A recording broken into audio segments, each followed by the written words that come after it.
Break के बाद आप सभी का बहुत बहुत स्वागत है। आपके साथ मैं हूं कीर्ति दीक्षित। वक्त हो चला है मूक बधिरों के लिए समाचार का। कृषि कानूनों के खिलाफ सड़कों पर उतरे किसान अब तक अपनी जंग लड़ रहे हैं। पिछले करीब एक हफ्ते से दिल्ली की सीमाओं पर हजारों की संख्या में किसान जुटे हुए हैं। केंद्र सरकार और किसान संगठनों के बीच बातचीत 2 दिन से चल रही है, उसमें कोई नतीजा भी नहीं निकल करके आया। इस वजह से किसानों ने कहा कि उनका आंदोलन तब तक जारी रहेगा जब तक कि ये कानून वापस नहीं हो जाते।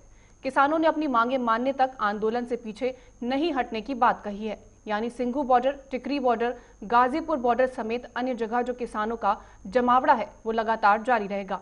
इतना ही नहीं, पंजाब और हरियाणा के किसानों ने अधिक संख्या में दिल्ली कूच करने की बात कही है। यानी आने वाले दिनों में किसानों की बड़ी संख्या देखने को मिल सकती है।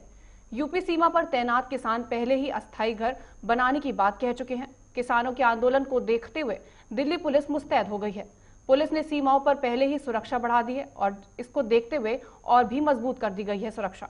सीमाओं पर वाहनों की जांच में सख्ती बरती जा रही है ताकि किसान किसी तरह से राजधानी में न घुस पाएं। भारत में कोरोना वायरस के मामलों में लगातार कमी दर्ज की जा रही है। अक्टूबर की तुलना में नवंबर में संक्रमण के नए मामलों में 30% से ज्यादा की गिरावट दर्ज की गई। पिछले 24 घंटे में कोरोना के 36,604 नए मामले सामने आए। इसके साथ ही संक्रमित लोगों की कुल संख्या 94,99,414 हो गई। इसमें से 4,28,646 सक्रिय मामले हैं और अब तक 49,32,647 लोग कोरोना से ठीक हो चुके हैं। वहीं बीते दिन 501 मरीजों की मौत से मृतकों का कुल आंकड़ा 1,38,122 तक पहुंच चुका है। कोरोना संक्रमण के मामले में भारत दुनिया में अमेरिका के बाद दूसरे स्थान पर है। बता दें कि देश में सक्रिय मामलों की दर 4.90% जबकि मृत्यु दर की महज 1.46% पर है। देश की राजधानी दिल्ली में कोरोना वायरस का संक्रमण थमने का नाम नहीं ले रहा। पिछले 24 घंटे में 4,006 नए मामले सामने आए। इस दौरान 86 लोगों की कोरोना से मौत हो गई। इसी के साथ राजधानी में कोरोना से मरने वालों की संख्या 9,260 हो गई है। दिल्ली के लिए राहत की बात यह है कि सक्रिय मरीजों की संख्या 30 अक्टूबर के बाद सबसे कम हो गई है। राष्ट्रीय राजधानी में कोरोना के कुल 5,74,380 केस हैं। इसमें से 71,759 केस एक्टिव हैं। वहीं दिल्ली में संक्रमण दर 7% से नीचे आ गई है।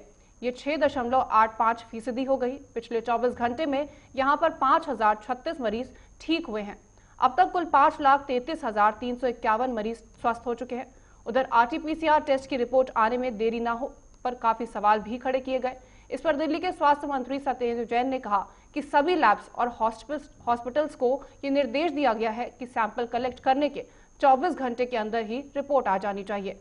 हालांकि देरी आने से मुख्य कारण लैब्स की कमी मानी जा रही है।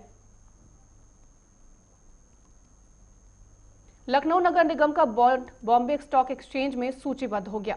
यूपी के मुख्यमंत्री योगी आदित्यनाथ बुधवार में मुंबई स्थित बॉम्बे स्टॉक एक्सचेंज के कार्यालय में बेल बजाकर इसकी लिस्टिंग की।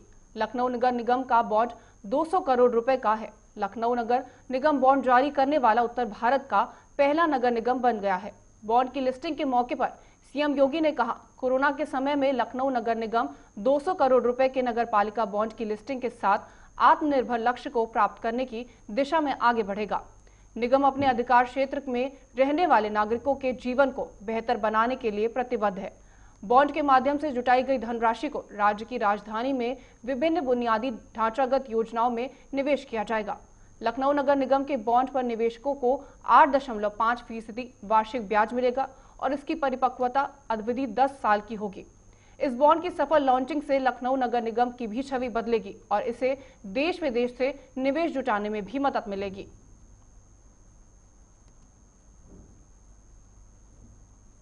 बंगाल की खाड़ी पर बने गहरे दबाव के क्षेत्र ने मजबूत होकर चक्रवाती तूफान बुरेवी का रूप ले लिया है।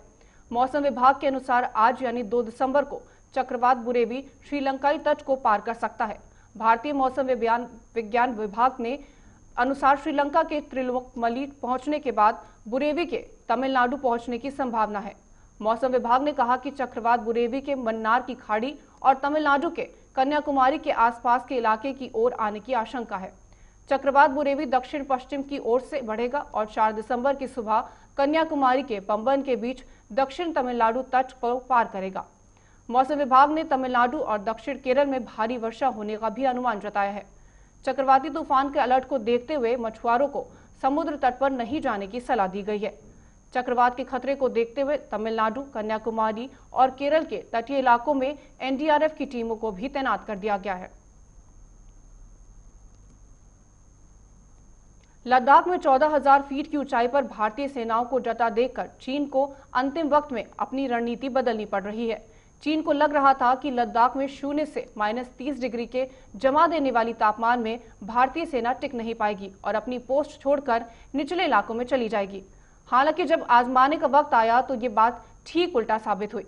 भारतीय जवान जमा देने वाली सर्दी में भी सरहदों की निगाहबंदी में जुटे हुए हैं, जबकि चीनी सैनिकों की हालत कुल्फी जमने जैसी हो गई। चीनी सैनिकों की पोजीशन में अब हर 24 घंटे में बदलाव किया जा रहा है।